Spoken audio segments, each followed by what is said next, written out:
Welcome to Down South Football Podcast, man. We come to y'all live on this almost New Year's Eve, but hey, it's getting close enough to it. Y'all know what we got going on tomorrow. We got the playoff games going on tomorrow. Talk a little bit about that. Talk a little bit more about uh, Coach Ed Reed joining the HBCU ranks in the SWAC. Just talking about a little bit of that, man. How y'all doing tonight? Besides everybody TV being live. I'm hanging on in there, man. Like you said, New Year's Eve tomorrow, man. Playoffs, man. You know, we all been waiting on this, man. You know, we watch these bowls, but as they say, these the four that a lot of people gonna tune into more than the casuals. Dave, what's going on with you, man? Hey man, I'm okay, man. You know, I don't care nothing about no Power 5 football right now. It's all about the god dang on SWAC. I don't care nothing about Power 5. Win, lose, draw. It don't matter.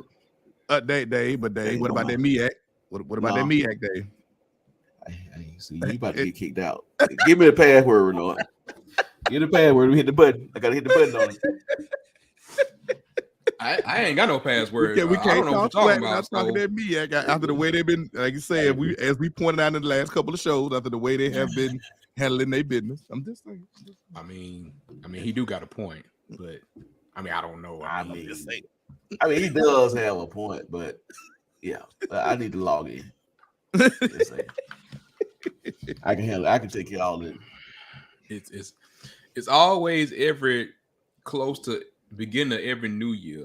We get the I don't give a damn Dave, right? Yeah. Beginning of new year. That's what we always get beginning new year. So for some of y'all that are new, they get frustrated around this time. I don't know why. I think it's external. I don't think it got nothing to do with it. I think it's external, but we gotta leave that alone. But let's talk about brother Coach Ed Reed down at the Bethune-Cookman, man. We have been hearing Ed Reed's name along with another name that's we're not going to talk about, I guess, Brother Lewis. Getting ready to join the coaching ranks or want to be in the coaching ranks. No, Ed has been wanting to do this for a minute, from my understanding. I'm not trying to quote the man. I'm not trying to say nothing that nobody don't know, but I think it's an interesting move. One thing I can say, I heard a lot of like, oh, this is Dion. Let me tell y'all something. Ed Reed is all about business. Yes. If you don't know that firsthand, let me go on and tell you, Ed Reed is all about business. So he gonna be about the game. He gonna do it all about whatever. He gonna be about the ball. He gonna be about the ball. So y'all just give me y'all first impressions, and then we'll kind of get into a little bit before we start talking a little bit of the playoff also. I can't wait to meet him next week. Next year at the SWAC Media Day. I can't wait to meet him firsthand. For me, I'm not gonna front. I love it. I mean, you look at as we always talk about all the time, you look at the relationships that he has in that middle to South Florida area, and you think about the talent that he's going to be able to bring in. I mean, we all know about the portal, but let's just think about the connection that he has because he's been on that Miami staff. So he's been in the college, he's been in the college arena for a couple of years now. So of course he's built relationships that he's already had. Plus, he's Ed Reed. He's a damn Hall of Famer. So it's kind of one of those situations where, he's going to be able to walk in on a lot of places and command that attention. And by him still being in that middle to South Florida area, I think it is a great hire. Personally, I think he's going to do well. Dave? Yeah, I think he's going to do extremely well. He's gonna get his butt kicked next fall. Okay, but the falls after that, we might have to look out for Bethune-Cookman. But he can make a strong transition. I still think that side of the conference is still gonna be a Jackson State runoff there. But I love the fact that he's doing it. I did see it. I saw it coming to him in coaching at an HBCU. I didn't see Bethune. That was one that even when we talked about who's going to fill that void at BCU and even at Pine Bluff. I think that job, Pine Bluff and I think Mississippi Valley is still kind of up in the air right now. But I forgot about Ed. I mean, Ed, kind of like you said, he was on the Miami staff. Yeah. I don't know exactly what. Every time I saw him, he was walking up and down the sideline. But, you know, he is somebody in the state of Florida that can wreak havoc. I mean, you really think about what we got going on in black college football right now. You still have the coach Grambling, you still got Hewitt Grambling. You have Willie Simmons, who's doing an outstanding job at FAM. You have Ed Reed now at Bethune, Eddie Robinson and Cornell Maynard, here in the state of Alabama. So, and then you got TC at Jackson State. So I think we're good, man. We're trending upward. I'm looking forward to see who might have another one. Yeah, he just might have someone with former ties to Texas A&M. Not a head coach. Oh, okay. Maybe as an OC. Now that's another thing. That's another one thing that to see how that Ed Reed staff is going to fill out. That's going to really be intriguing because that's really when you get into the nuts and bolts of everything is how that staff fills out. So I think the coaching is on an upswing, and as long as the SWAC or any HBCU, even MEAC, they do okay. Why you hating on the MEAC? Celebration Bowl champions. Put some respect on their name. Champions, North Carolina. Put some respect on their name.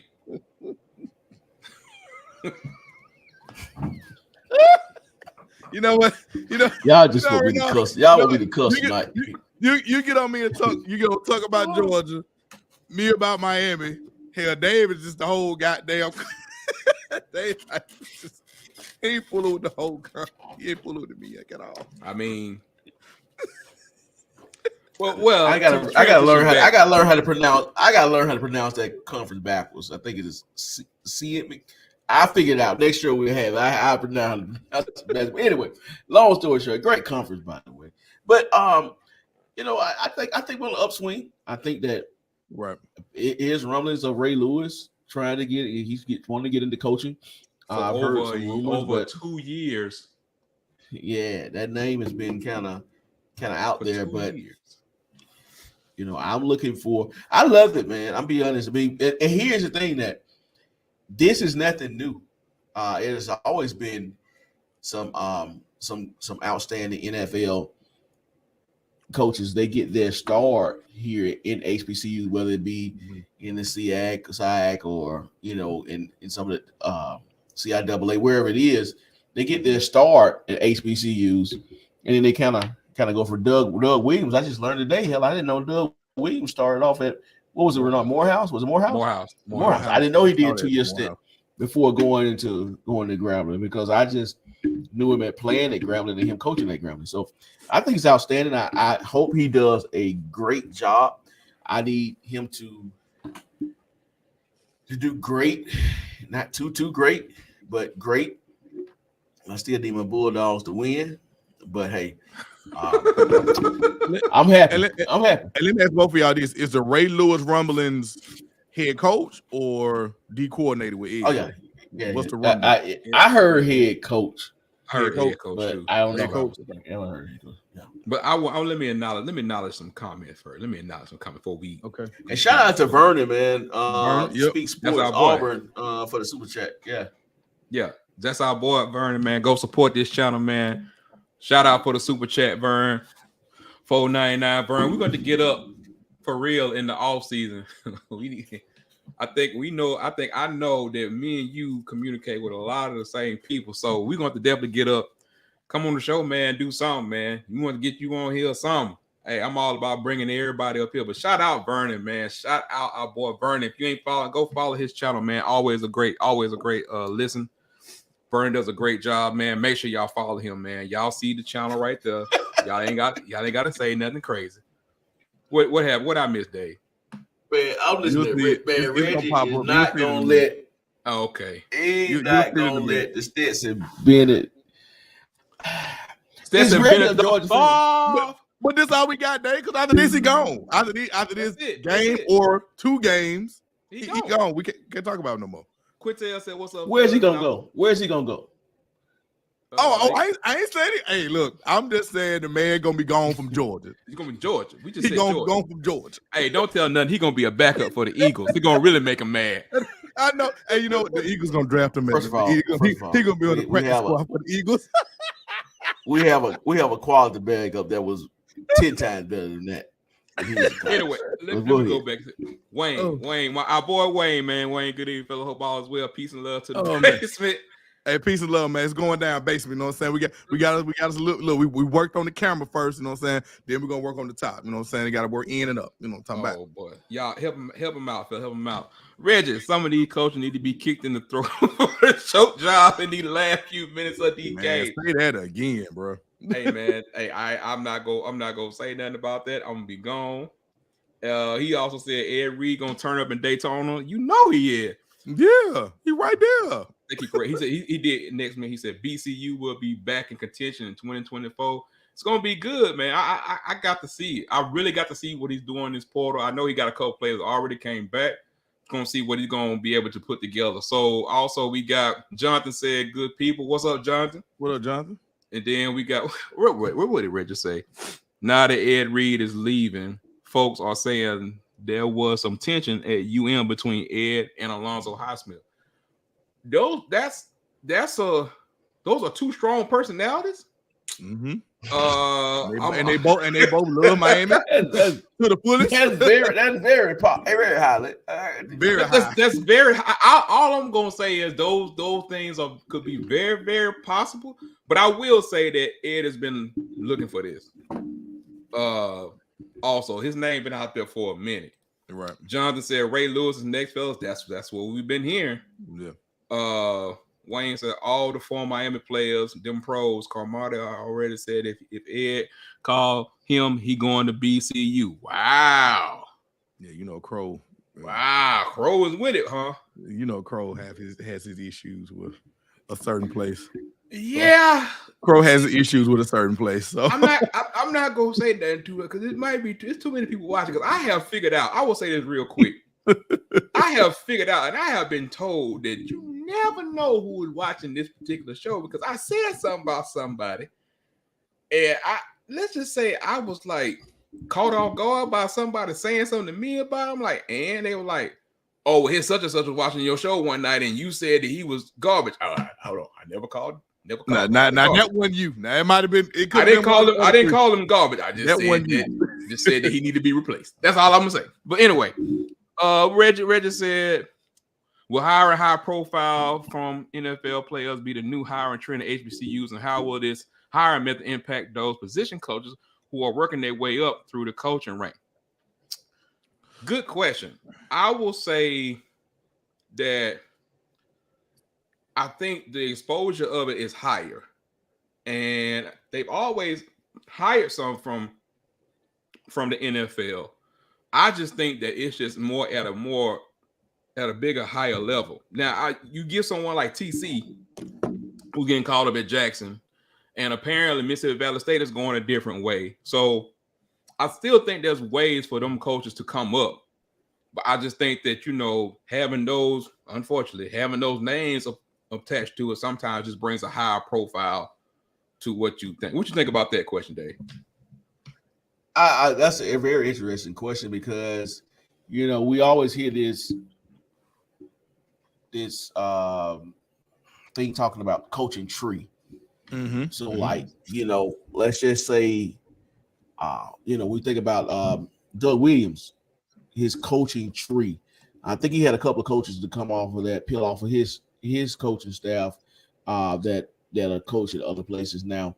So, here's the thing: I think that is going to be a trend for the high-profile players to come into HBCU. Now, the question is that when are our HBCUs, when are our SWAC schools, for example, when are they going to peel off and then go with a TC, somebody that a TC probably would be there definitely longer than 3 seasons, I perceive. So, right. I think it's a great topic for discussion. I don't really know the answer to it. Is it going to be? Yes, it is a trend. I think this trend will continue. But the goal is that those high profile guys can come in here and make splashes. You know, are they going to continue to take their coaches with them, or will they retain some of the schools retain? So in other words, to answer this question, TC at Jackson State is going to be the kind of the experiment for this, because if he does well, you see what I'm saying? If he does well and he's able to transition, then now he passes it down to somebody else, and so now you'll start to get that spinoff versus a high profile guy come in and then he leaves and then takes everything and the players and the Louis luggage, but the other stuff that he takes. So, and I'll go say, even with Coach Robinson at State, with him, with that being, his school, and like you said, he played professionally. I'll be interested to see. Decade. Yeah, like I'll be interested to see, to your point too, Dave, to see how Coach Robinson does at State as far as, if he stays more than 3 years, because like we said, he is an NFL guy, but that also is his alma mater. So to see what he's able to do with the guys on his staff too, like you said, him and like you said, TC, that's their schools. So it's not like they just played in the league and they come to an HBCU. You see what I'm saying? It's not like they just played in the league and they just come to school. That is their alma mater. So it was like they're gonna show even that little extra love, like how you can confidently say, and I'm with you, that TC gonna be there for more than 3 years. I'm with you. I feel like he's gonna be there for more than 3 years. I would say this. And here's the thing. Go ahead, Dave. My bad. I'm sorry. No, go ahead. You're fine. You're fine. Normally in other coaching circuits, let's just say kind of your PWI and Power 5. Normally, let's just say, Renard, you're the head coach and I'm your OC. And you take like an Alabama A&M who had an explosive offense a couple of years ago. Will it get to a point to where that OC spins off, and then now that OC is able to get a job at a Texas Southern? You see what I'm saying? Or will a Texas Southern go out and grab I'm just throwing a name, I don't know them, just Mike Singletary, say anybody, what I mean? It's like, will it get to a point to where, because you've had such great success on the offensive defensive side, will that automatically be able to transition you? Because that's what you see in other leagues, where those coordinators are now being able to spin off to now being head coaches. But it seems like in the SWAC, it's more so head coach for head coach, not necessarily someone on the staff getting promoted. So I'm interested in seeing that. What two things? Going back what Ben was saying about the Ed Robinson thing. The other thing, that's his first coaching job. So from my understanding of that's his first coaching job. So you just never know how he's gonna deal with that. Second thing is like this offseason we plan on getting. I like to call him the Godfather of HBCU football. I call him the Godfather because to me, I think he encompassed everything together. Him and a couple other people, but definitely Dr. Kenyatta Cavill. Definitely got to have him on. He was on our boys show, our brothers, the Golden Boot. And I will say this, the amount of knowledge that he drops was something really refreshing, because he came from a standpoint of not like, oh, everything in Power 5 HBCU is equal. I'm trying to get everything equal. He would say things like, okay, in the Power 5, they get 3 million. Well, in the HBCU, we're trying to get the million. We're not trying to do a comparison. We're trying to get to what we need to get to on our level. And he's done a lot of papers, a lot of studies, a lot of stuff on all that kind of stuff. I think his conversation would be a real interesting one to have. And I think I'm going to reach out to him and see how much he would love to come on the show, because that's probably one of the best shows I've seen as far as like putting everything in depth. Because I ain't gonna lie, you got a lot of Johnny come lately that's covering HBCU, right? And especially the last 3 or 4 years, and it doesn't mean that it's not factual what they're saying is wrong. I'm just saying that sometimes it's good to have a comparison or understanding the history of it, like a Chuck on the Golden Boot. Chuck is like Mr. Encyclopedia. Like he can tell you anything you want to know. I think he's really, really good. But to get back to the Ed Reed conversation, I think you're going to see a team that's going to be improved on the field. I'm thinking 2 years. I don't know how next year is going to be. Going to see how the transfer portal shakes out, how everything works for him. But I really do think that seeing him back on the rise and playing a good brand of football, because there was some talent at BCU this year. You know what I'm saying? We know that for a fact. The coach unfortunately got let go, but y'all know what I want. I just want to know one thing. Just want to know one thing. You know what I'm gonna be on the first thing I'm gonna ask him when I see him, right? What is he swag? I'm gonna say, Coach. No, hell no, I'm not saying that. No. No. I'm just gonna say, Coach, welcome to the swag. But the last head coach, that was the head coach of Cookman. Oh, yeah, he invited us down to the Florida Classic. I just want to know, are you extending the same invitation? And I plan on having the media team there. I want to record it. I want his answer right there. Yes. I don't want no call. Hey, now I'm calling you. Because as soon as you say yes, we want to hit your SID and be like, hey. You hit it right. You hit it right. Hey, I want to acknowledge Reggie too for the super chat. Can you throw that up to Renard? He said that. I'm sorry, he did. Hey, fellas. He said, "Hey, fellas, I was on Coach Hayes' call-in show and mentioned DSL. He says reach out to him via social media about linking up. So, Coach Hayes, is that the guy that was with South Florida? That's him, right. No, Coach Hayes. Is that who that is? I just know Coach Hayes from when I used to watch him.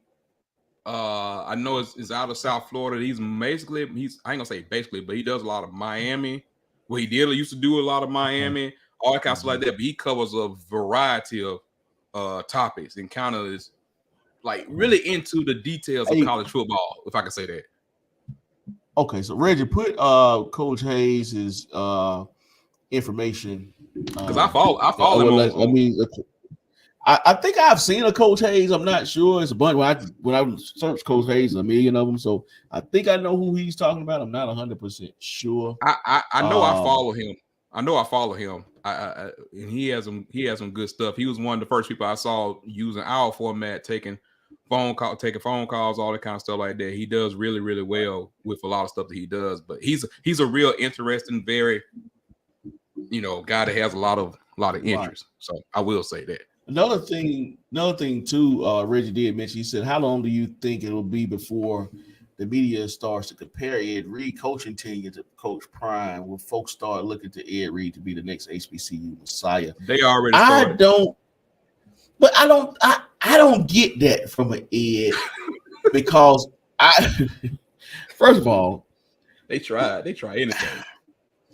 Yeah, I don't get that because I don't think that Ed's persona, I don't think that he has that type of personality of a Coach Prime to where he can rally people. But I think that what Ed Reed does have is just his validation of who he is. And I think that, and no pun intended, I'm just gonna say this. I think that Ed Reed really has like some real folks behind him. I don't see Ed Reed coming to a game with a bunch of superstars coming behind him. I don't see that because Prime, if you think about Coach Prime is two different styles. I don't see two different styles. Yeah, I don't see Ed Reed as being a celebrity. I saw it, Coach Prime as being a celebrity, and he really could have sold a reality show based off what he did. For Ed Reed, I see Ed Reed more of a Michael Singletary, hard-nosed type of guy. Right, straight up. I don't think he needs all the flash, like this is what he's going to do type of dude. I don't see the celebrity. So that's just he about the ball. He about the ball. That's my impression. Ed Reed, first of all, he don't play. No, and I think he about the ball. This is not a discredit to Dion, but I knew people were going to make that analogy. I think Dion kind of came in and said, this is not a disrespect. He kind of came in and said, hey, we got to change it all. We couldn't change everything. I think Ed is just simply wanting to coach. And I think he just got that celebrity, who he is, kind of behind him. Because, kind of way the people took Hugh Jackson. Mm-hmm. Hugh came in with all that behind him, but, it was all about the ball kind of situation, trying to establish the culture that was there. Now, a lot of people got upset with him during the year, But I think that's kind of where we was. Wayne said Florida Classic is gonna be off. Yes, yes, sir. It's gonna be off the chain. Yes, ready for it. Go ahead and book me a rule Daytona now. But anyway, Royal Ferguson said Eddie Robinson told Coach Prime he wasn't swag. I heard that Coach Rob knew Coach Prime was leaving the HBCU.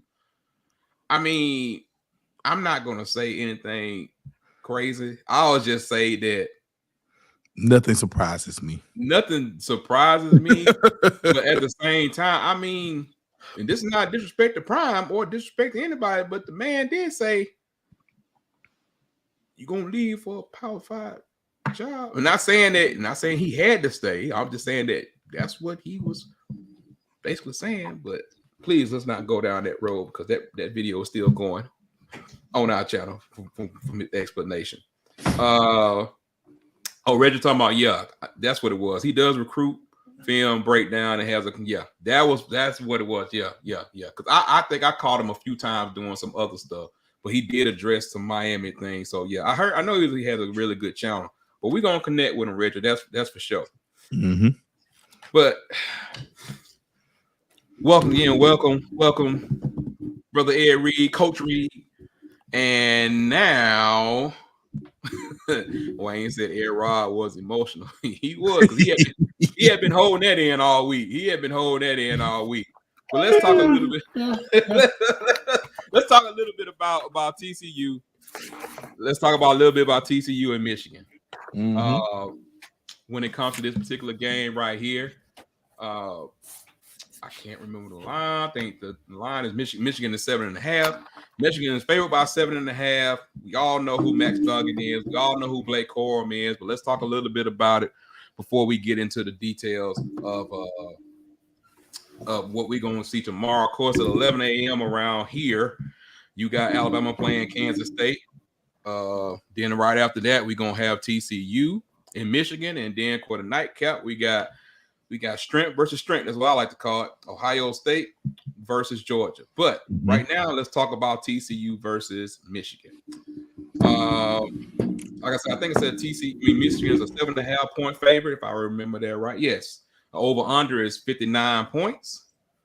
Seems a little high, but I get it. That is a little high. I thought it was a little bit high myself, but hey. That is. What's the spread? What's the spread? 7.5. 7.5. So we know, number one, that Michigan has one of the best defenses. Let's just start there. Let's just start there. They're giving up about 277 yards per game. They allow about 13 points per game. We know about all that. So I guess one of the burning questions that people are having is, do you see that TCU can move the ball against Michigan defense, and is Michigan defense overhyped? That's kind of something I've been hearing. It's like they saying that defense is overhyped, majorly because of the offense they play, and that you can't really count the Ohio State game. Now, I'm not saying it's why I feel for the Michigan fans come after me. I'm just saying this is what people are discussing. They're giving more of a pathway for TCU. What do you guys think? What do you guys think about the TCU offense versus Michigan? Wild people are crazy. That's wild to say that their defense is overhyped. I mean, you look at Ohio State's offense. Just like you said, Ohio State lost to Michigan, but the main thing people are talking about is we know what Georgia's defense is about. Can Georgia's defense slow down Ohio State's offense? So that's wild to say that Michigan's defense is overhyped when they were able to, for all intents and purposes, punch Ohio State in the mouth and handle business against them. For 2 years in a row. Let's not be crazy. Like, this was the first year they beat them. This is twice they beat them at home and on the road. So I wouldn't say that this Michigan defense is overhyped, but I will say this. I think that for TCU going into this matchup, it's going to be more about how can they create matchups for Quentin Johnson. That's going to be their main thing. How are they going to be able to get him in one-on-one situations where he's going to be able to affect the game? He's my key player in this game. Like, we've seen him be a monster. We've seen him be a beast. how they're going to be able to scheme him open so he can affect the way this game is played. Because we know Mac's going to look for him, give him the ball if he's open. True. But so do you think that particular matchup is in favor of TCU or is in favor of Michigan? I think it's in favor of TCU. Hmm. I think it's in favor of TCU. Because and I'm gonna say the reason why I say that is because we talked about it with John and it's out there. All the information's out there about CJ Stroud, and if you punch him in the mouth and you get him off schedule, how he's not the same quarterback when you get him off schedule. Max ain't that guy. You get Max off schedule, he gonna figure it out. He left his whole heart on the line against Kansas State. You know what I'm saying? So he's not that guy. You left his liver out there. Everything. Like you punch Max in the mouth and it doesn't matter. That doesn't matter to him. He's going to be able to figure out a way to get the ball to his number one playmaker. So for me, I don't necessarily think that TCU is going to win this game, but I do not expect this to not be a game in the fourth quarter. I think this is definitely going to be one. It's going to be more interesting than the other one. I'll just say that. I think so. Yeah, I'm not there yet, but I respect the opinion. Go ahead, Dave.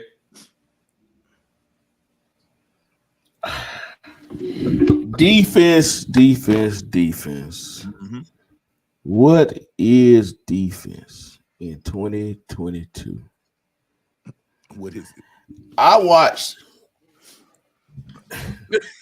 a lot of good defenses get 35, 40 points put up on them, dropped. Mm-hmm. Like real. I'm talking about like really like that's all out of that. Okay. So I say that to say this. I'm just kind of scrolling through something. Michigan has one of the top defenses, and they gave up. There's neither here nor there, but I'm just gonna say it. They gave up 27 to Maryland. They won 34-27. But anyway, for you bettors out there, that's what four touchdowns basically. So my thing is this: what is a good defense? What is a good defense in 2023? We have to really ask ourselves: is a good defense in 2022, 2023? Is a good defense the 85 Bears? You know what we're looking for? Or is a good defense somebody that can maybe get a stop at a key point of the game? You think about a lot of these ball games we've watched, right? They've been really these kind of the higher ranked ones, more evenly matched ones. They've been really come down to the wire, come down to who can get that last stop. So I don't put a whole lot of stock in they have a good defense. Now, back to this game. I think that these two teams are two of the most physical list, if that's a word, teams in the nation and in the conference. In this, in this whole top 10, top 25, whatever, they are two of the most two of the most physical teams there. Right. I really feel like that they kind of play to each other's strength. But I do like TCU's ability to go and make big splash plays. Michigan can make splash plays, but it's sometimes it's more through the run game. But they can make splash plays as well. So I'm looking for a close game. I am looking for more of a slower pace game based off their styles.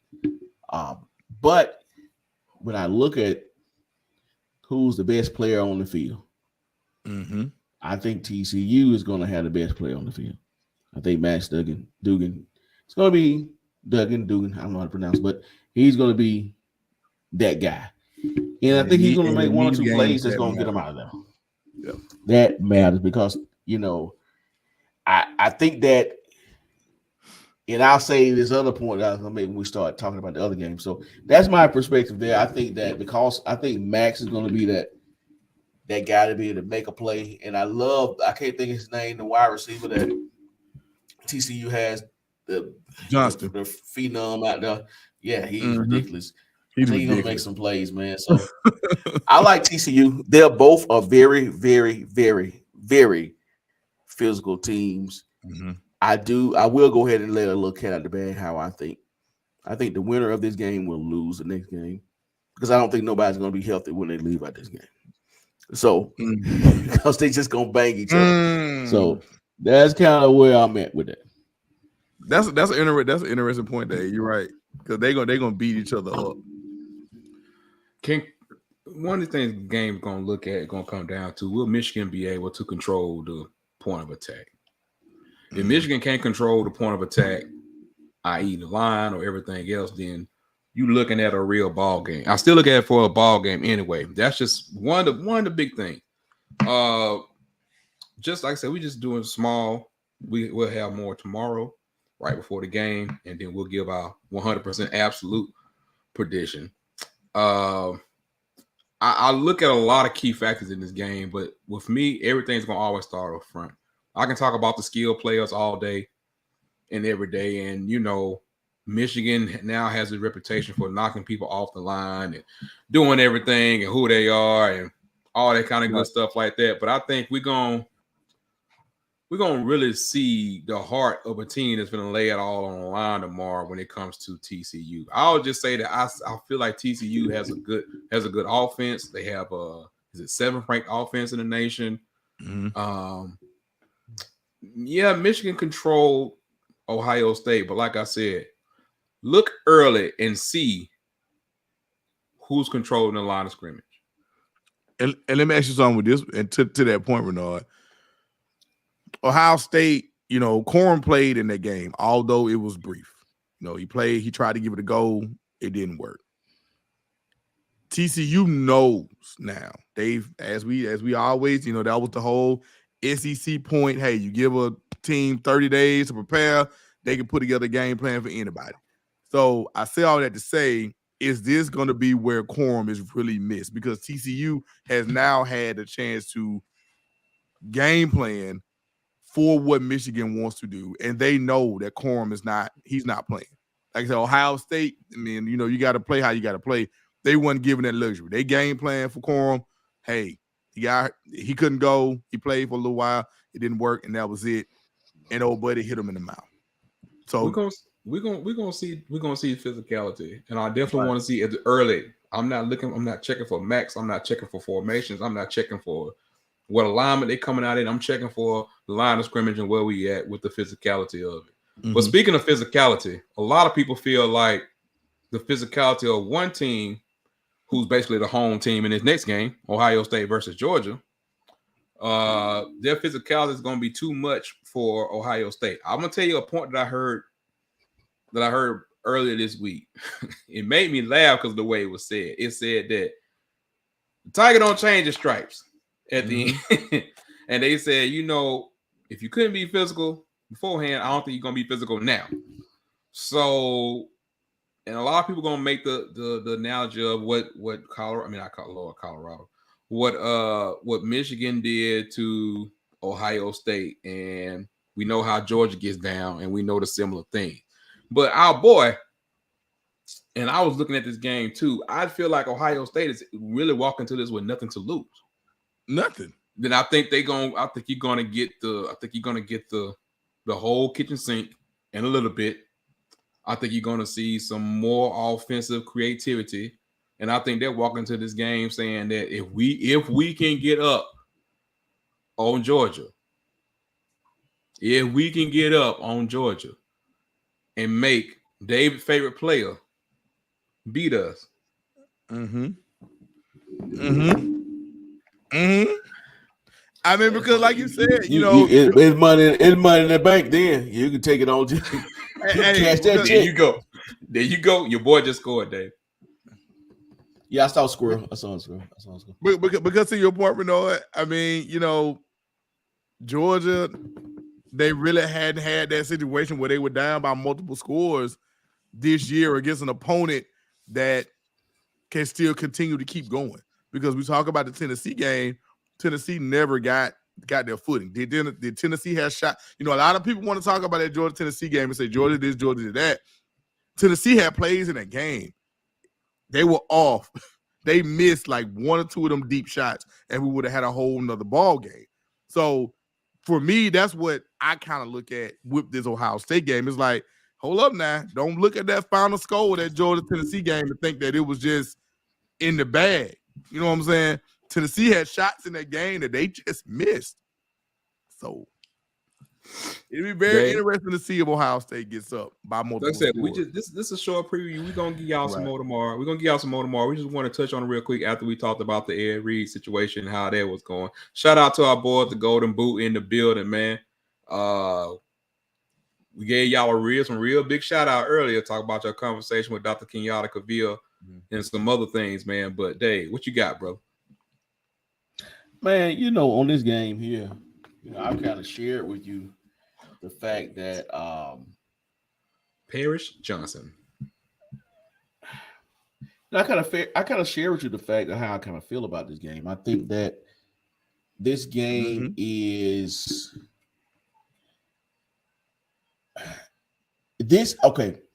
Georgia would have matched up better with a TCU or a Michigan than I think that they would have against Ohio State. I think this was the worst draw that they could have had of the other three for them. That's not to say that Georgia won't win. I'm just saying when I look at the teams and their play style, this is it. Now, here's the thing that you got to remember about Georgia.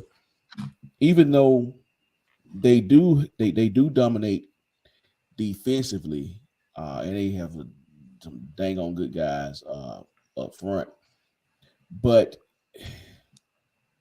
Ohio State, I think, has the ability to spread the field. And I absolutely love what their wide receivers can do with the ball after they catch it. Unlike, not saying the previous receivers couldn't do it, but these guys here just do so much in that open field to where it is really ridiculous. Emeka. They do so much. CJ Stroud can make every throw imaginable as a quarterback. If you don't believe it, just turn on the tape. I'm seeing this kid on the opposite hash throw a 40-yard pass on a rope to the outside shoulder of Marvin Harrison. Straight NFL throw. I mean, so the pressure that they're about to put on that secondary, I don't think they've seen it. Now, in reverse, I don't think they've seen nothing about like them fools that Georgia got on that D-line either. So, but that can be neutralized through blocking schemes, different things, moving the pocket. Like so get them out the pocket. That can be neutralized. But I guess to kind of sum it all up, it's not going to be as easy as some people think, because I'm looking at a Georgia offense that, they've been productive, but they don't really have that dominant running back like they've had in years past, like can ground and pound you.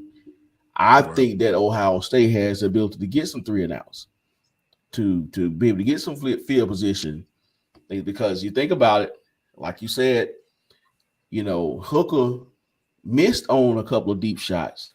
He did. But field position, like I said, even in that game, I still think that punt that kid had that was like for 1,000 yards, the 1,000-yard punt. I think that flipped the whole thing. But all in all, not to keep rambling, I think that this game is going to be closer than the experts predict, or I shouldn't say experts, that the fans predict, because everybody has their Michigan, Ohio State glasses on. Hey, they got blew out by Michigan. I think that game wasn't even. It's some things in that game that really wasn't there. But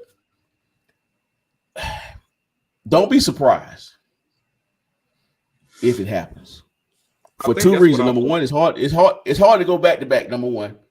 And number two, this is just a darn good. This is a darn bad matchup for Georgia. But our boy GOJ is in the building. I forgot GOJ is a Ohio State fan and everything. He talked about their defense being a problem. Talking about Jim Knowles blitz too damn much.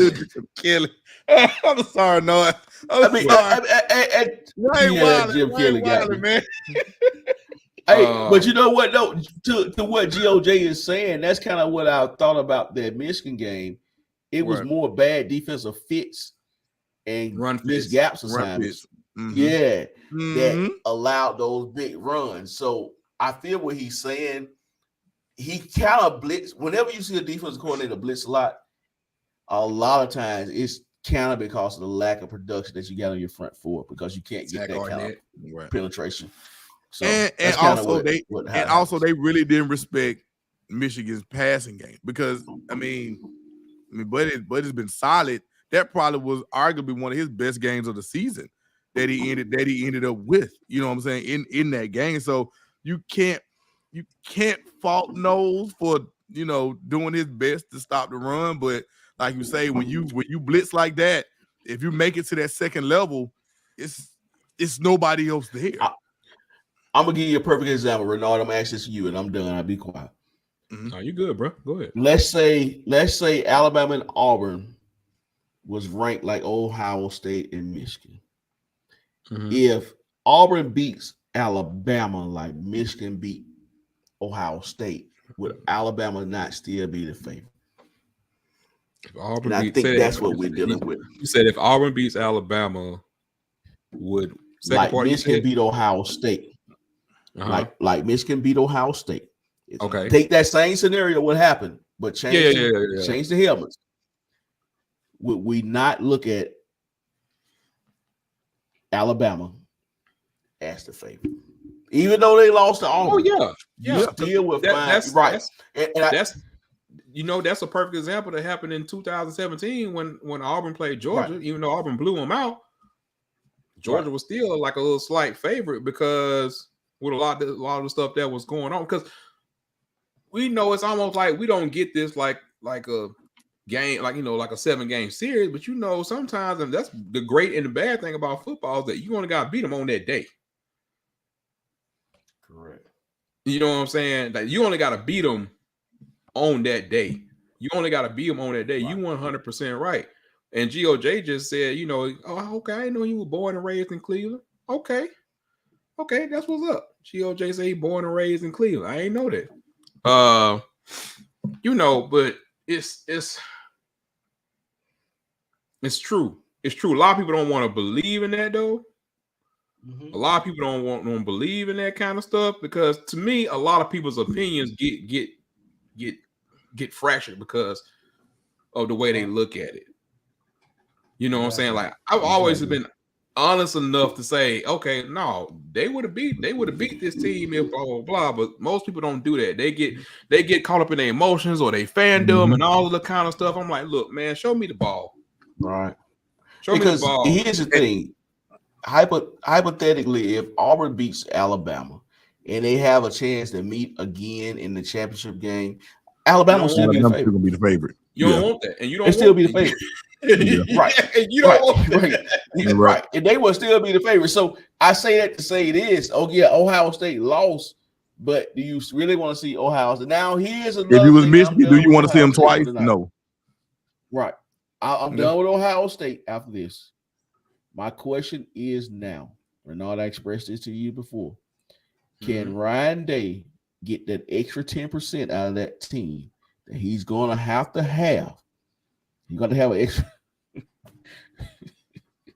He's going to be able to get an extra 10 to 15% out of that team come tomorrow night.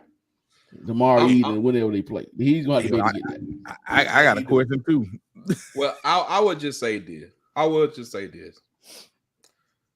There's a lot of games that we look to that we're talking. What I was starting to say was our boy Brooks Austin from Dogs Nation SI, but really from the film room. His film room is great.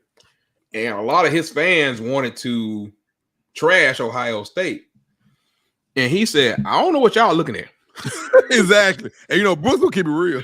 Brooks said, let me tell you what I see. Like he was like, we can do this. This is what the advantage is. This is what we got. He breaking it down. But also he said, like, you can't sleep on this Ohio State team.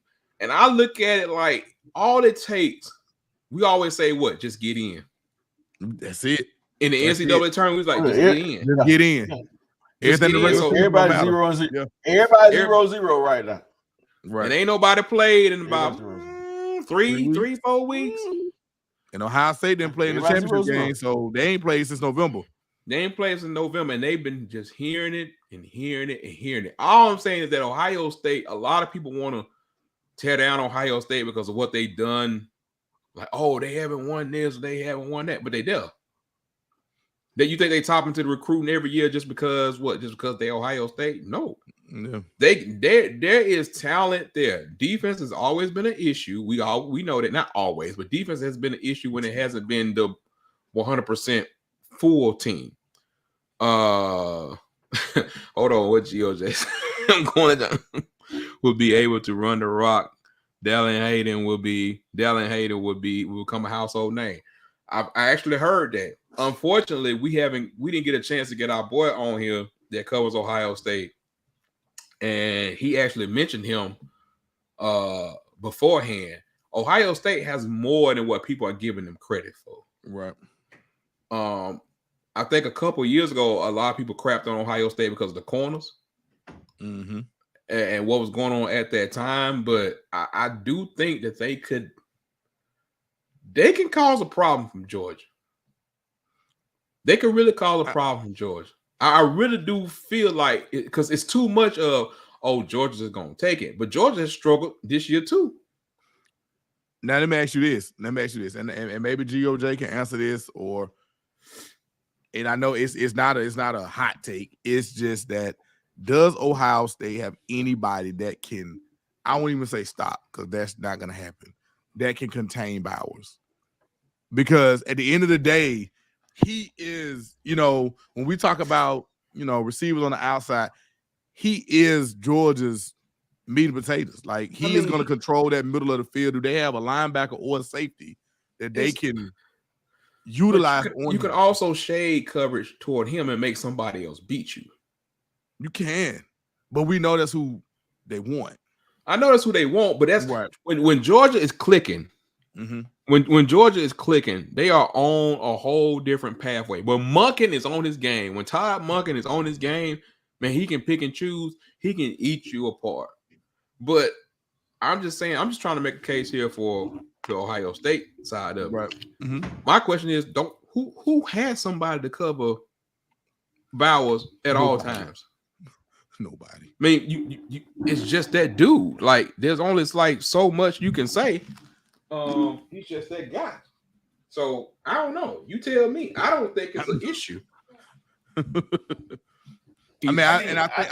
think if it leans towards anything with Georgia, that would be my only, like we said, if Georgia has one, slight advantage with their offense where they have no worries. Like you said, Bowers, we know that. Everybody knows that Bowers is a problem. He's a mismatch problem. And it's not just, sometimes you see tight ends that do the things that he does, and you say, well, he's a problem in the red zone. No, Bowers is a problem all over the damn field. And also with Georgia's defense, they run a lot of stuff. They run a lot of things. They run a running game up front. That's on their defense. But I'm saying, like, on Ohio State, if Ohio State doesn't let Georgia run, mm-hmm. How much do you trust that? I trust him. He's seen it all. I'm simply 100%. I've been with Stetson. I would trust him. I honestly, he's 25, 26 years old. He's seen it all. I don't think that this moment. I don't think the moment is too big for him. Dave, I told you he was going to be a Heisman finalist, and he showed up in New York. I'm just saying, I trust it. I'm done. Like I said, look, this is enough for tonight. We don't went into this. We went into this too much. They got frustrated because we talk about Steakquavius Bennett the fourth. I trust him, Dave. I trust him. See, here's the problem with mediocre quarterbacks. The fact that they get surrounded sometimes by so much talent. True. Where you don't realize how mediocre they are into the next level. And you realize in one or two ways. Either number one, they don't make it, Or number two, they make it, but they don't make it. Why y'all get we too deep into this right now?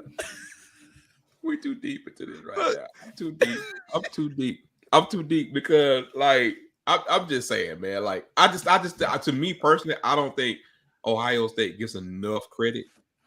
That's just no, and it's crazy that we're saying that, but it's true. Like people have looked at that Michigan game and they have truly just seen that's like judging Georgia off the Missouri game. Right. And it's like, I mean, I get it, Georgia won and Ohio State lost, but it's like, I mean, Michigan is in the playoff. It's not like they lost an hour. Hey, man, can we been known to do? It's not like they lost an hour this year. They lost to a damn playoff team. Can we block Reggie? Is it possible? What Reggie say? What is GOJ? Is that Quavius has the fade haircut? Man, I got to. You know what?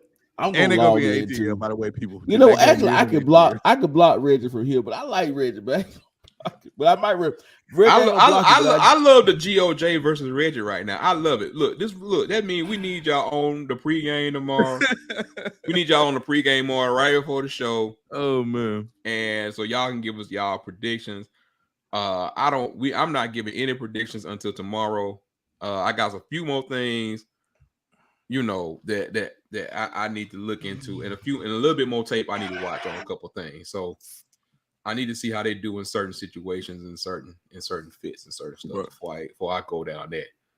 Before I go down the range. So we'd like to come on probably about 30, 35 minutes before the game start. Of course, my house will be rocking because they will be watching Bama. If you didn't know, my wife is a 3-time graduate Alabama. So my house is going to be, let me correct that. The downstairs will be rocking. Okay. And don't let Kansas State be up at the time we go live. It'll be really rocking. I don't do that type of stuff. Not you. Not you. We know not you. I mean, if Kansas State is up, I'm an equal party contributor. That's all I got to say is I just try to keep peace in my house. I just know I'm telling you right now, my wife is already disinterested in the playoff game, and her sister here and her mama gonna be here. If they lose tomorrow, I'm coming to somebody else's house. Especially with Bryce actually playing and Will playing. I'm coming to somebody. They can't even use that as an out because they are playing. Newsflash! The wide receiver, the wide receivers that they had before the transfer portal kids couldn't catch the ball. So what do you think these other ones? Dave, don't say that. Don't say that. You couldn't pay me to live in that house where you at. But they would have to leave here. I'll be outside, got them grilling ribs, all that shit when they live. When they lose, boy, I could buy some balloons, all kind of stuff. Hey, listen. I don't. That's what man cave. Hey, Dave, look, you got one. Hold on. Oh, yeah, quit your come. You be well, bro. I'll be at your house. You know what? All y'all, you know what has been over my house this year, especially in December. All y'all getting a piece of the power bill. Or don't come and eat nothing. Don't tell me what you're bringing. Everybody getting a piece of my power bill because I noticed so. We just running up my good old power bill. It's all great right now during the holidays, but get what? January is coming. And when it comes, I don't want to hear it. Okay, so you're going to be at my house. You got to get in. Shit, last time I was over there, he came through the dang on garage. I didn't know who was there. He gonna make himself be known. You already know he gonna make himself be known. He said, Wayne said, who Bama lose to tomorrow? Laugh out loud with that makeshift online crew they gonna have. Oh, boy. Just saying, Wayne. I'm just saying. I just Kansas State is Kansas. Well, can anybody give me is it still 21-14 with the Clemson and Tennessee game? They just hit a bomb, so it's 28. Tennessee did. Okay, it's 28-14. I had it on in front of me, but my computer was blocking me. So I want to give an update on the bowl challenge. Oh, hold on. Hold on. You got to put that up. I need that. I need this. Put that up. You got to put that up. First of all, If you got $100 to do the cash out, 50 of that need to go to us. You gotta put that up. Hold on. Hey, Reggie. We gotta put Hey, that Reggie. up. We get at least 30% of that because the bet was made on our show. On our show, if it's agreed to, GOJ ain't said he putting no money up. GOJ seems like a man with money. So Reggie, I need you to send us $28. One of y'all send us $28, and not a super chat already. Not a super chat either. I'm talking about right down there where it's $8. Well, actually, if you're gonna do super chat, so that means you gotta send us $29. Y'all crazy. What we doing right now? Okay. Hey, locked. Reggie said, damn, on YouTube. Oh, GOJ said, bet it up. That's what I said. It's locked. So it's just straight up who winning? There you go. Well, on Down South Football, we make history. Down South Football Podcast, part of Down South Football LLC. We make history. Need to get that out because apparently I'm gonna have anyway. It's gonna be a problem coming on real soon. So he said bet it up. So that was up. I got on the pad. That was up. I don't know. Being Reggie only gave $2 for a super chat, but he gave a $5 early. That's all right. Hey, look. It's locked in. We got locked in high def. Oh, gee, hold on. It's right there in high def. Hold on, Ben, stop talking. Look. GOJ said, say what now? That's a pay-per-view subscription. Hey, GOJ. First of all, I appreciate you coming on the show. And you can make any bets you like to make. You can make them live and free online. Okay. Let's go, god dang it. GOJ said, let's go. Let's go. GOJ said, we don't have Tuck tonight. He's working. I don't know. Nobody asked about Tuck. We'll have to bring him up. Let's go, GOJ. Can I tell you why? I brought him up because phone lines. Hey, we ain't had them when he was here. So let's go, GOJ. No, if he don't have a roadcaster, we can't. If we don't have a roadcaster, we can't get it. Renard, we didn't have it when he had the roadcaster. That's what I'm trying to get you. We had. If I tell him to get it, we took one call. We need to take more than one call. But he had it for 5 weeks. He ain't been at home but 2. He don't do work.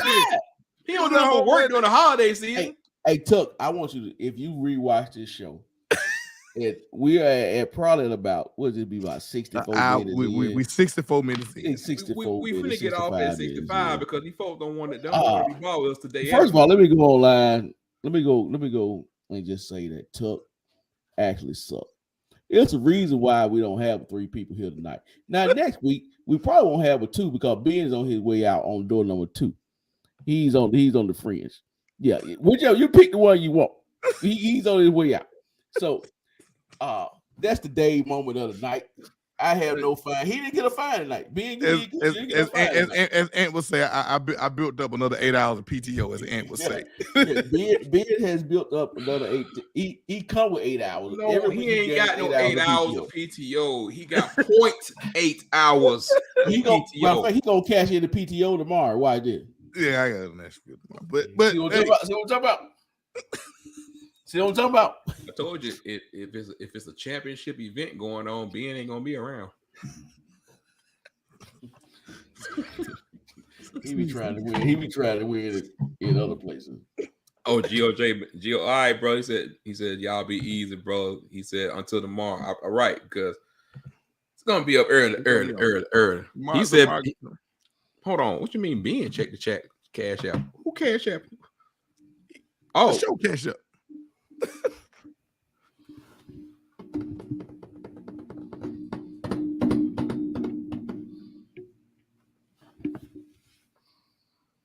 Okay, Reggie.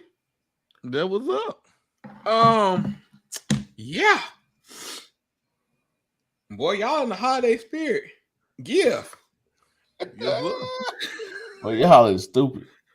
I really appreciate that while I'm sitting watching Clemson getting destroyed. Reginald Bentley. Yes. RB. My boy RB. Now, why you gotta say that man government name? Hey, because he be messing with me all the time about Stanquavius. He be talking about Stanquavius. Next time you call Stanquavius out, whatever you call him, your name gonna be Reginald Bentley. Yeah, boy, give us them next year. Ooh, I'm sorry. I'm sorry. See, and that's another thing why you gonna get a fine. See, because that's what I'm saying. Because you really want to. Hold on. You want to take something from this game? Get him right. I want to take something from this game. That's their starting quarterback next year, dude. So you think a starting quarterback? Hold on, Dave. Let me say this. You think a guy is not going to be way more improved moving into next year, playing with a patchwork Clemson team this year in a bowl game? Yup. When he ain't been the starter all year? Yup. That nigga knew he been playing for a while now. First of all, Ben, bro, you crazy? You are out your mind. I'm not. So you don't think so? You ain't gonna give Tennessee no respect. You just gonna say that he just trash. I'm not saying he's trash. I did I not say he was trash? I said give me that guy next year. I said that's what we got to deal with next year. I didn't say anything about Tennessee. Don't worry about you. The same people that talked about Caleb Williams like a dog. Who me? I got Caleb Williams. What are you talking about? I'm talking about beforehand. I'm talking about beforehand. People dogged him when he was at Oklahoma. Dog. That's what y'all do. Y'all talk about people. I ain't dog Caleb. Like this boy ain't 18 years old. Like he ain't gonna improve in a whole offseason. People, as y'all can see that I'm staying. I'm sorry, Dave. Go ahead, Dave. Go ahead. You're fine, man. Y'all go ahead. I'm just giving a disclaimer. We would have the best quarterback in that matchup. I mean, Jordan Travis been there 8 years. Exactly. Exactly. We would have the best quarterback in that matchup. Exactly. And we ain't been able to say that for a long time. We'll see. Hell, even the last win against him, we didn't have Winston. We'll see. He was suspended. So we ain't been able to say that for a long time. That's not gonna be decided. But go ahead, Dave. It will. Man, I forgot what I was gonna say. You think that Jordan Travis is going to be the deciding factor between whether y'all beat Clemson or not next year? Have you not watched us against Clemson over the last 3 years? Yes. And quarterback play has been a major issue. Quarterback play is an issue in every game. It's been a major issue. Hell, look, I don't give credit to them garbage points we got in the second half when Clemson let off the gas. I like a lot of people. You going down personal. So Dave, go ahead. Stop that shit, Renard. That's not personal. That's real talk. I don't put no faith in what we. When I say you going personal, when I say you going personal, we were talking about the quarterback. You finna give me facts and stuff about the game. I ain't even going there. What I'm saying, I mean, I can't give JT credit in that game because, like I said, he can put up a lot of points in garbage time. I'm not. I ain't taking it from that. First of all, the brand new Florida State hoodie that you've never worn before was rare unnecessary, so that's a fine. It's 10 wins, baby. We celebrate 10 wins, sir. See what I'm talking about? See what I'm talking about? That's a fine. That's a fine. That's fine. This is not a Florida State show. It's not at all. But I can't tell the difference. So, LSU about to go for two. Second of all, Golden Boot, you got to find too by bringing up LSU on this show. We don't talk LSU on this show. That's y'all show. Go for 2 next time. Go. How about those Boilermakers? How about that? Exactly. Go Boilermakers. How about that? They ain't winning that game. Talking about Purdue. I don't know. They ain't got their coach. They ain't worried about the coach. They ain't got their number one offense. They ain't got their number one quarterback. They ain't got the number one wide receiver. They're gonna prove it to me. Man, I'll be in Orlando. I'll be in Orlando. Go to boot. I'll be in Orlando. Oh God, he's not going to Orlando. I will be in Orlando. Let him go. I'll be in Orlando. Please let him go. He brought out the brand new Florida State Seminoles hoodie. And this is why I needed to go. This is why he wanted to go on yesterday. I already know what it was. He was amped up for yesterday. You get a toned down version right now. Yeah, yesterday I was wide open. I knew it. I know you was. I was wide open. That's a fine too for you being wide open on your personal time. We find you on your personal time. So I'm trying to groom you. What you doing? Look, we'll be back. We'll be back tomorrow to discuss this stuff. What Maynard ain't swag. Them was in Maine and that's swag. Okay. Okay. Go Boo. I got you.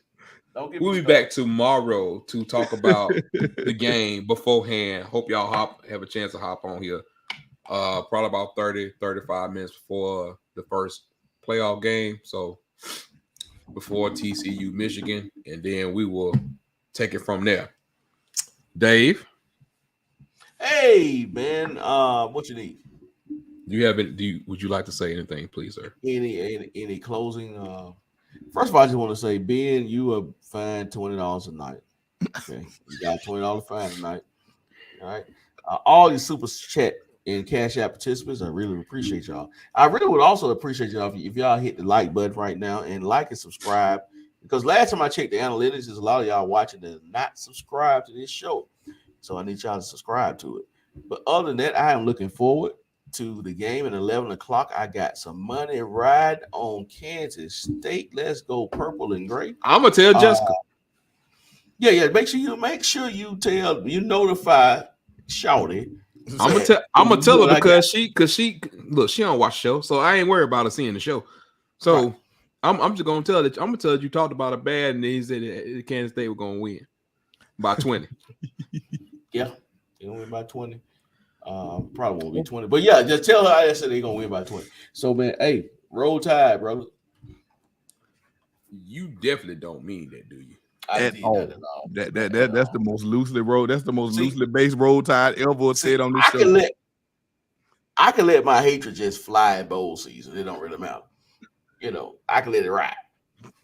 Roll tide. You see how I did the roll tide with this? Yeah. Well, I said roll tide for years, so it don't really bother me because I don't. I said roll tide Nick Saban, so. Roll tide. The word roll tide doesn't bother me because it's not that. It don't. It's not. It never has. It never will. Me either. I lived in Tuscaloosa, so I lived a few miles just from the campus, not even miles. So stuff like that don't bother me at all. Oh yeah, and also too, I wanted to make another point. We really love the super chats. Yes. Keep them coming, but I will say this. Super chats are split with YouTube. So we also have our Cash App down here. We don't have our Cash App somewhere on the screen. It's on this at the bottom of the screen. So we'll take the super chat. That's great because it gets our YouTube revenue up. But if you just want to shoot something straight to us that we don't have to split down the middle with YouTube, use Cash App, man. We really appreciate you guys tuning in, man. We love all y'all. Yeah, I love everybody. I don't care what you are. I don't care if you go nose, roll tide, roll. I don't care. It rolls off my tongue. It don't bother me. Long what about the Colorado fan? Go Buffs. Okay. I just want to check. I just checking the pulse in the room. That's all. Go Buffs. To the room. I just checking the room. Hey, tip of the room. That's all. I'm about the ball in the end. Take the uniforms off. Put them in white stuff. That's what I'm all about. I don't really care. I'm good on that. What do you say? If Bama lose tomorrow, Bama fans be like, man, look, we finna go, man. Look, bye, man. We up out of here, man. People play. Now had they people out there playing, they would have been like, hey, we ain't have our squad. That would have been their whole built-in. That would have been their whole built-in. Who is this on my show? On our show? Hold on. Go ahead. You said it. You said it. Yeah, you're right. When it comes to this, I'm gonna own it. I know. That's why I said you said it right. Who is this on my show with someone Go Hornets? You know what? DJ said the trucker. I don't know. Don't ask me, bro. You know what? I'm gonna put an APB out on. First of all, I told you we take all of them. Go Hornets. We didn't say Go Hornets. I said go. Look, it's Renard speaking now. I said Go Hornets. You said Go Hornets? No, I'm saying to my previous point. It's like it don't matter to me. Everybody's welcome. I feel you, but I feel like Shannon Sharp when Skip when he was starting, he downhill for Tom Brady. So Renard, you gonna do me like that? Go Hornets. That's what we going. You would choose to take a personal attack against me. No, Wayne. Hold on. We're not talking about that. Where the hell you come from, B? You stay out of this. Oh, yeah, he did. So you gonna take a personal attack against me to defend him? Alabama State. Why is he still talking? Can we mute Ben? Then I tell him to stay out of this. So between me and Dave, stay out of this. Wait. Hey man. HBCU band talk, man. What's up, fellas? Man, look. Can we talk about North Carolina when Maynard? Well, Dave, you say you need to be in the portal. See, Wayne, I'm trying to get out of here. See, Wayne won't let us. No. You keep us in here all the time. God dang, you in here now. Listen, I wouldn't be mad at that. I mean, give me Sugar. Where's Sugar at? Where Larry Lewis at, baby? Give me Sugar on the hill. I need a little sugar on the hill.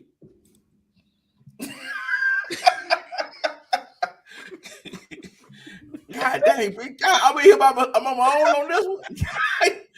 Y'all ain't never left me. We normally leave in. Got our boys the boot. Said AT&T actually offered someone else today. Help me keep. I'm not. That's an all-fair conversation. I'm not gonna say anything. That's an all-fair conversation. That's an all-fair conversation. We don't want Ray Lewis and them Gators on the hill. Okay.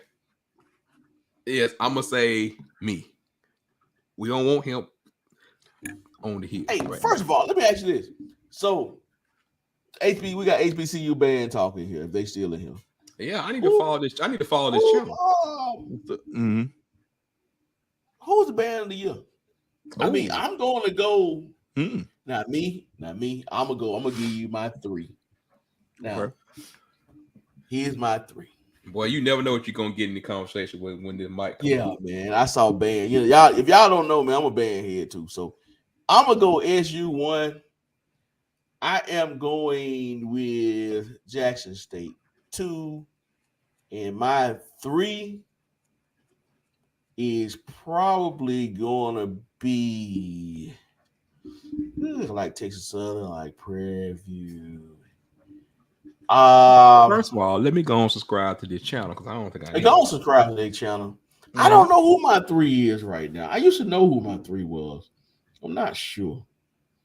So I come back with that before the end of the year. Make sure everybody that's on here, y'all subscribe to Vernon Talks, Auburn Sports. Make sure y'all subscribe to HBCU Band Talk. We got to start supporting these channels, man. We got to start supporting them even more. Show them some love, man. Please, if you can. But let me first of all, let me subscribe to the get y'all boy Tuck, man. Get Tuck out the chat. He waits till we get to get Tuck out the chat, man. What did Tuck say now? He said Ray Lewis will have Beijing as his NIL sponsor. I'm really done. HBCU Band Talk. Subscribe, baby. We good. Boom. Another former band head right here. Gotcha. Oh man. Gotcha. Tuck, dog. I don't want to talk about Tuck right now. Hey, Quintel is he's on Texas Southern is really coming up. For y'all that don't know, Texas Southern's band director is actually one of Southern's assistant band directors in the Rangers. They are not bad. Prairie View's not bad either. But I'm gonna get my list together. So I'm gonna do on our next real show. I'm gonna have the Dave's HBCU top 5 bands. God dang it! On the show, Down South football, first time ever. Well, I will say after my experience at the SWAC championship, Southern and Jack State. Amazing experience. I enjoyed myself. We have to get you more exposed to the. I mean, because I've been in the classic for forever and a day. First of all, Ben did do something that I didn't never do. He actually went to a game in Grambling. I don't know who. Yes, sir. That's my boy. That's my boy Jonathan, man. Hey, man, what he know about that? See MMW one time. Okay, he was in that. Okay. You know, he was in there. No, ain't no in that. If he in it, he in. And I know he in. You knew what the hell first of all, you knew what the hell I mean when I said you'll put some respect on that MMW. No, you knew what the hell I meant. Don't try to change this. Don't try to turn around. I need to reevaluate your friend list. He want me to say something out loud, but I ain't gonna do that. He knew exactly what the hell I meant when I said in that. I don't know what you're talking about. I mean, he know what I meant. He knew exactly what I meant, bro. Hazing organization. Did I say anything about hazing? You said why you telling me? Anybody that said MMW one time, it hit a little different. I'm sorry, it's a little different. See, the new for everybody MMW right now. But that's a whole nother conversation. That's why I said Jonathan from the house, dog. He was in the band. Yeah, he know. Yeah, he know.